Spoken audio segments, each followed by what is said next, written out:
tal? ¿Cómo les va? Bienvenidos. Aquí estamos comenzando a compartir nuestro programa de COFA, Confederación Farmacéutica Argentina.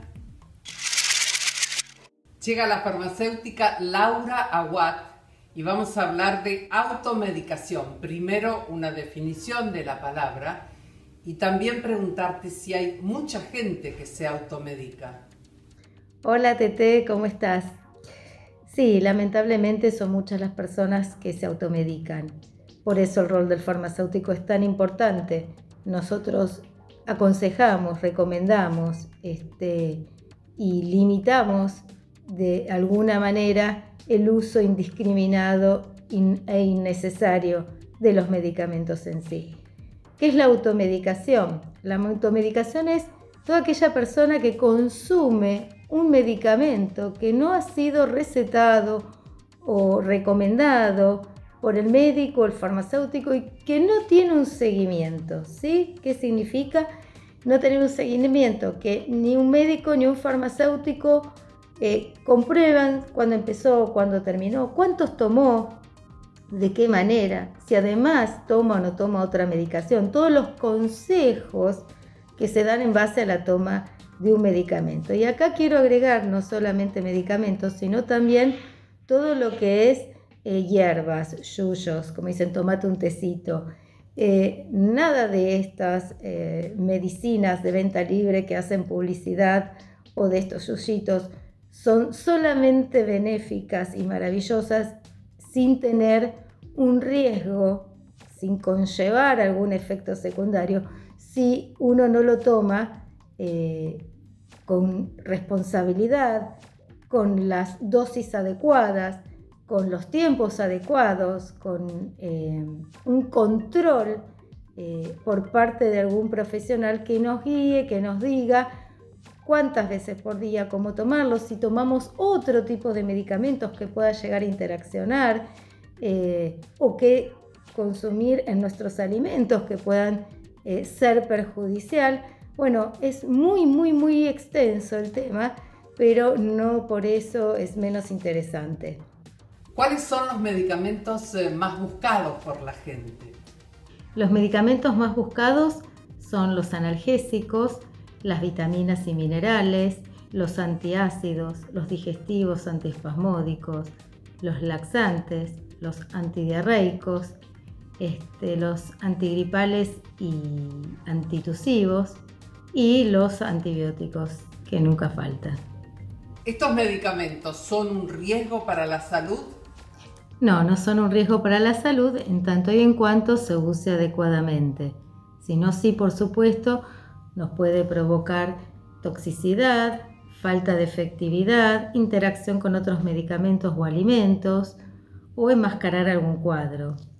En general, los medicamentos más buscados en las farmacias son los analgésicos, que lo consume la gente mayor habitualmente, ya que ellos son los que padecen en la mayor parte del tiempo dolores corporales.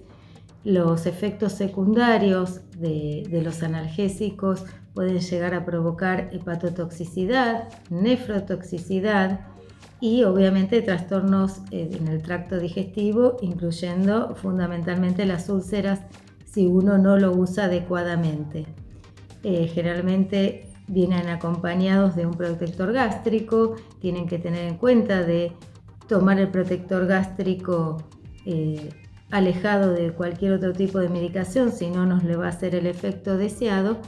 Y hay que tener en cuenta que con el uso crónico de los analgésicos, los efectos secundarios se van a terminar tarde o temprano viendo. Entonces, por eso es muy importante que se haga un seguimiento tanto con el profesional médico y con el profesional farmacéutico interaccionando entre sí, como para poder detectar a tiempo en el caso de la cronicidad con analgésicos, cuando llegó el momento de suspenderlo, cambiarlo o ver qué otra alternativa para el dolor hay.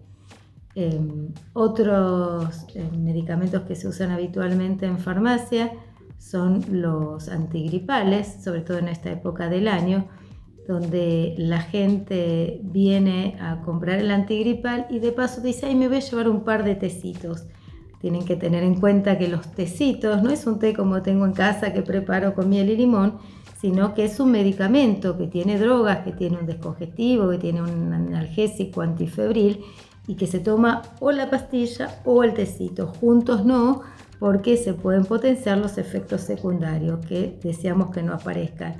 Tenemos que tener en cuenta que ningún medicamento es inocuo, que los medicamentos son maravillosos porque mejoran nuestra calidad de vida, pero no son inofensivos, que el uso indiscriminado e incorrecto nos puede llevar a traer riesgo a nuestra salud, que es lo que deseamos evitar. ¿Y qué otros medicamentos, pueden esperar la gente cuando los ingiere resultados menores a lo esperado, pero esto es por el mal uso? Otros medicamentos que se utilizan habitualmente son los laxantes, sobre todo las mujeres. Tenemos que tener en cuenta que cuando uno va a consumir un laxante y ya de por sí está tomando otro tipo de medicación, desde anticonceptivos, medicamentos para bajar la presión y demás, los laxantes aumentan nuestro tránsito gastrointestinal, haciendo que el medicamento principal que estamos tomando por ahí no se absorba del todo en base a nuestro torrente sanguíneo y entonces haga un efecto menor al esperado. Tenemos que tener en cuenta eso en todo momento. También otros medicamentos que se utilizan mucho son los digestivos y antiespasmódicos. Hay que tener cuidado de no enmascarar algún tipo de cuadro. Los jarabes para la tos, evaluar realmente que sea una tos que tenga algún tipo de compromiso broncopulmonar entre suave y delicado, donde un jarabe para la tos siempre puede llegar a ser bienvenido, y no que esté enmascarando una tos, un cuadro que puede llegar a ser cardíaco o inclusive gástrico. Entonces eso también hay que tenerlo en cuenta, y a la hora de decidir buscar un jarabe para la tos tenemos que consultar en general al médico o al farmacéutico para ver si se deriva la consulta o no al profesional indicado.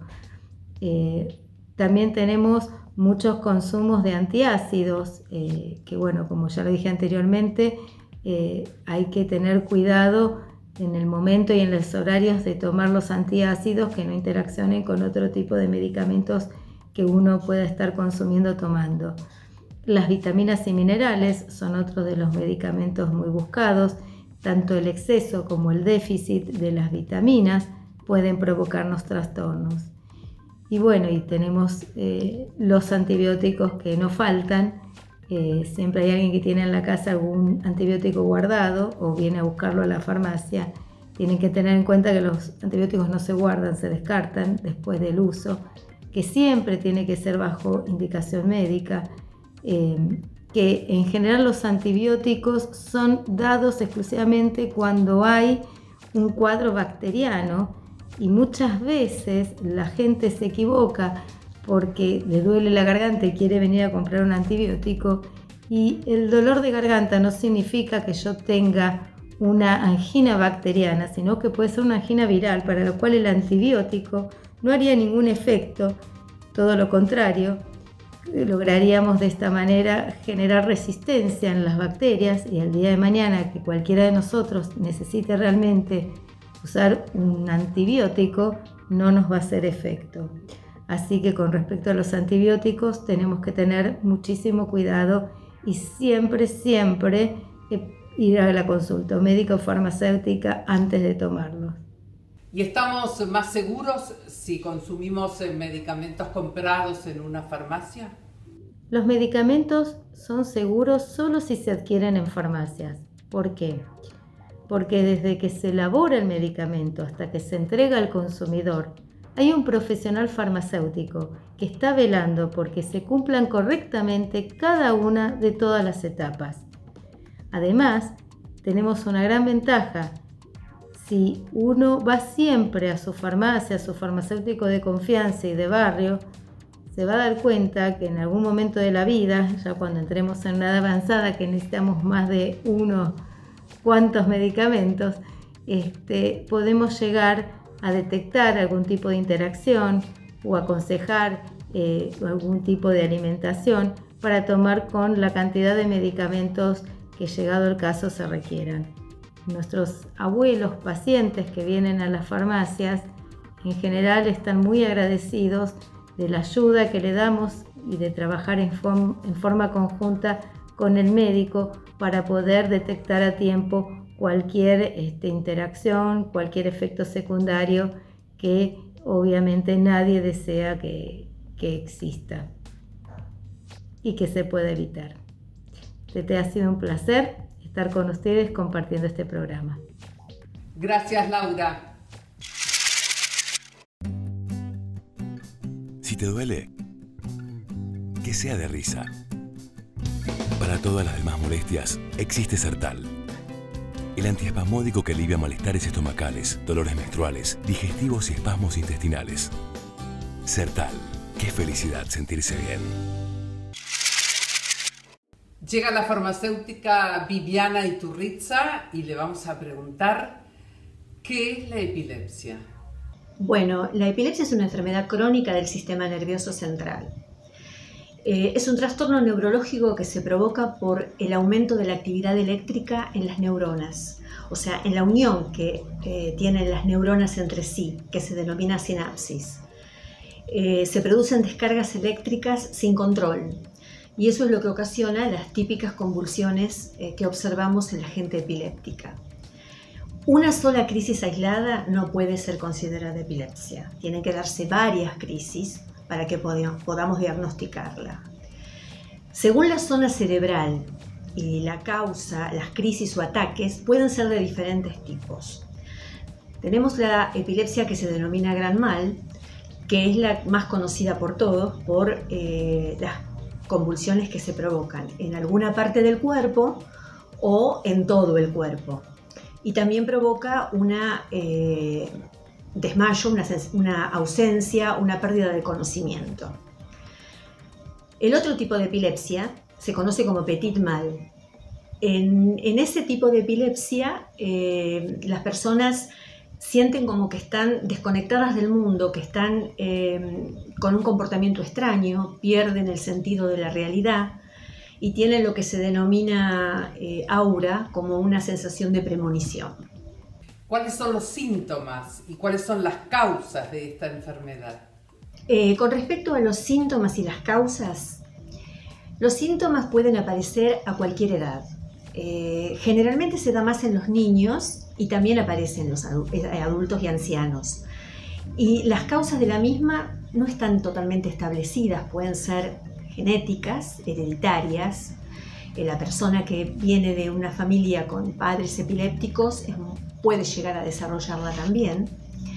Y pueden ser traumáticas, puede ser a causa de algún trauma físico, un golpe, puede también ser un accidente cerebrovascular, también se puede deber a tumor cerebral, también la abstinencia a las drogas es otra de las causas que puede provocar una epilepsia. Y bueno, los síntomas que se tienen, ya dijimos que con un ataque convulsivo no puede ser determinado como epilepsia. Existen desmayos, fatiga, el aura característica, que es la sensación de premonición y la sensación de sentir olores diferentes, una sensación de hormigueo, dolor de cabeza, la amnesia y las típicas convulsiones. Las convulsiones pueden durar 2 a 3 minutos, son difíciles de controlar y el problema es que pueden causar daños severos a nivel cerebral. ¿Cómo es el diagnóstico y el tratamiento? El diagnóstico es fundamental, concurrir al médico, hacerse los estudios. Ya explicamos el tema de que no una sola convulsión sirve para determinar que es una epilepsia. Hay que hacer resonancia magnética, electroencefalograma, tomografía computada y se va a determinar ahí cuál es la zona del cerebro que es la que está funcionando mal y que tiene este tipo de mala conexión, digamos, que se da. Medicamentos hay varios. El tratamiento es así, como no tiene cura, se utilizan diferentes tipos de medicamentos. entre los que podemos encontrar la fenitoína, la carbamazepina, el clobazam, el valproato, el topiramato, el levetiracetam, la motrigina, en fin, hay varios medicamentos en el mercado, por suerte, con los cuales se puede tratar, y podemos decir que si se pasan 2 años sin crisis convulsivas, la persona está curada de las crisis convulsivas. Siempre hay que seguir las indicaciones médicas, hacer los controles, no suspender la medicación. Eso es muy importante para poder sobrellevar la enfermedad, lo cual permite que la persona haga una vida normal. También se pueden realizar cirugías. Con la cirugía se remueve la parte cerebral dañada. Pero bueno, lo más aceptable y lo más común es el uso de todos estos medicamentos. Y finalmente, ¿cómo hay que actuar con una persona que está con un ataque de epilepsia? Bueno, ¿cómo deberíamos actuar? Eso es importante. Si estamos ante una persona con una crisis epiléptica, lo primero que hay que hacer es no tratar de sostenerlo, no tratar de impedir que se mueva, sino por el contrario, dejarlo que la convulsión se desarrolle manteniéndolo, evitando que se golpee, sacándole, si tiene lentes, los lentes, sin colocarle nada en la boca, porque muchas veces se piensa que se va a tragar la lengua. No se va a tragar la lengua, puede llegar a morderse la lengua, pero si le colocamos algo en la boca, lo que vamos a lograr es que la persona se lastime o que por ahí se trague lo que uno coloca. No es aconsejable. Hay que tratar de ponerlo cómodo, apoyando la cabeza para que no la golpee contra el piso, en algo, una almohada, y esperar que la crisis termine y desde luego llamar a la emergencia. Ya sabemos que si la persona toma la medicación, la gran mayoría no tiene las crisis convulsivas y puede llevar una vida totalmente normal. Gracias, Viviana. En esta época de la pandemia del coronavirus es bueno tener en cuenta las siguientes diferencias. Si tenés tos seca y estornudos, se debe a la contaminación del aire. Si tenés tos, mucosidad, estornudos y secreción nasal, es un resfriado común. Si tenés tos, moco, estornudos, secreción nasal, dolor de cuerpo, debilidad y fiebre leve, es una gripe. Si tenés tos seca, estornudos, dolor corporal, debilidad, fiebre alta y dificultad para respirar, padecés coronavirus. Como siempre, la recomendación: consulta al médico o al farmacéutico.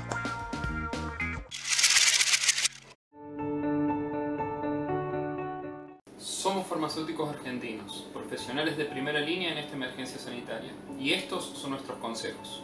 Si toses o estornudás, hacelo utilizando el pliegue del codo. Por favor, informate de fuentes oficiales y no te automediques. Cuando vayas a la farmacia, que sea solo por medicamentos esenciales, y acordate siempre de estar, como mínimo, a 1,5 metros de tus pares. Lavate las manos con agua y jabón durante al menos 40 segundos varias veces al día. Y si tenés hijos, mantenelos en casa. Si tenés síntomas compatibles con la enfermedad como fiebre, tos y dificultad para respirar, no vayas a la guardia. Comunicate con el número que el Ministerio de Salud le designó a tu provincia. Si no estás enfermo, no uses barbijo. Estos solo deben ser usados por personas enfermas y por los profesionales de la salud. Si sos mayor de 60 años y o tenés alguna enfermedad, quédate en casa y envía a alguien por vos a la farmacia. Trabajamos para garantizar el acceso racional a tus medicamentos. Ayúdanos a cuidarte y cuidanos. Solo de nosotros depende el costo que tendrá esta pandemia. Por favor, quédate en casa. Quédate en casa. Quédate en casa. Quédate en casa. Quédate en casa. Quédate en casa. Quédate en casa. Quédate en casa. Quédate en casa. Quédate en casa.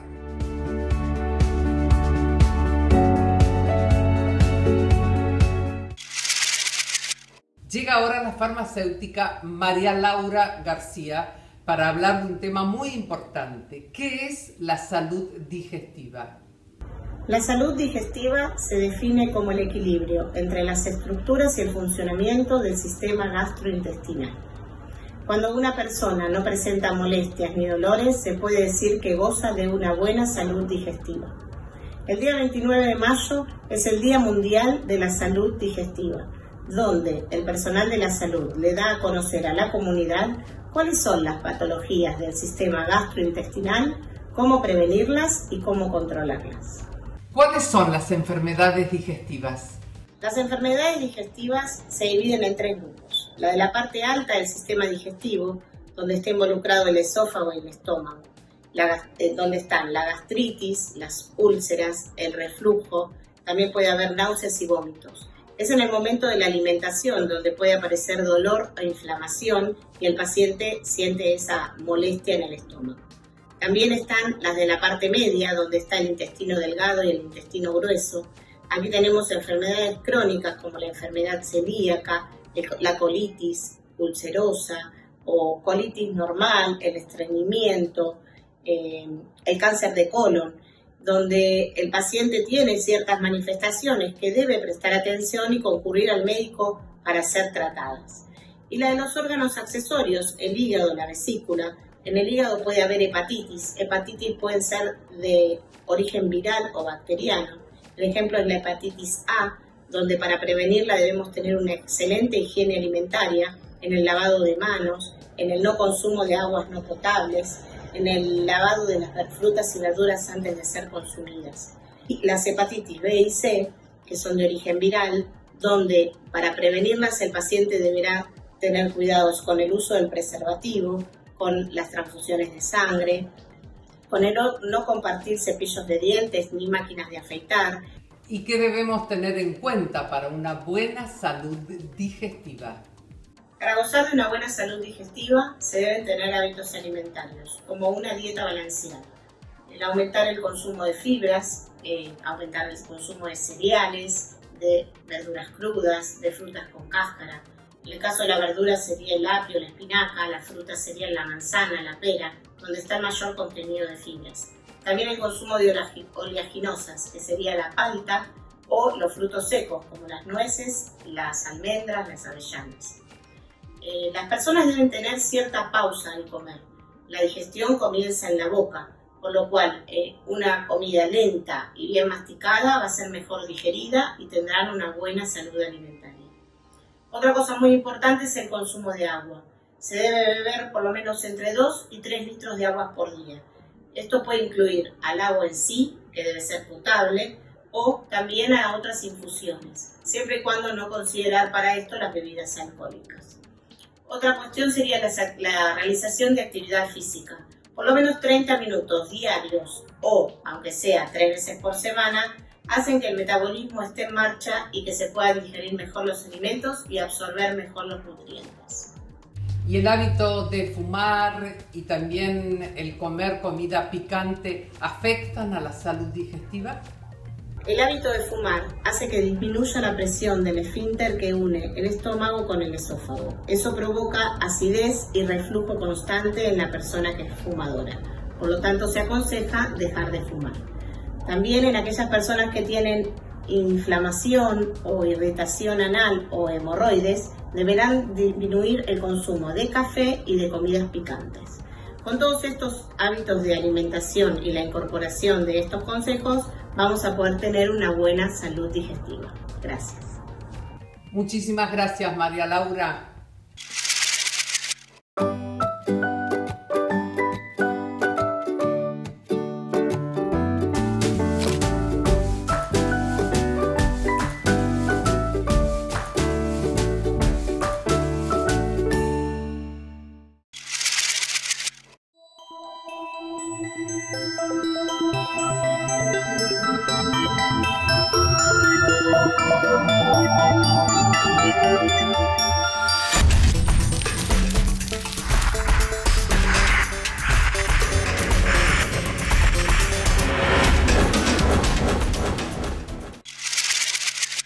De esta manera llegamos al final del programa. Gracias por acompañarnos. Les recuerdo nuestro Facebook Con Vos 24 horas. Como siempre, la felicitación farmacéuticos, farmacéuticas, por toda la labor que están haciendo y todo lo que nos están ayudando. Gracias. Hasta la próxima. Chao.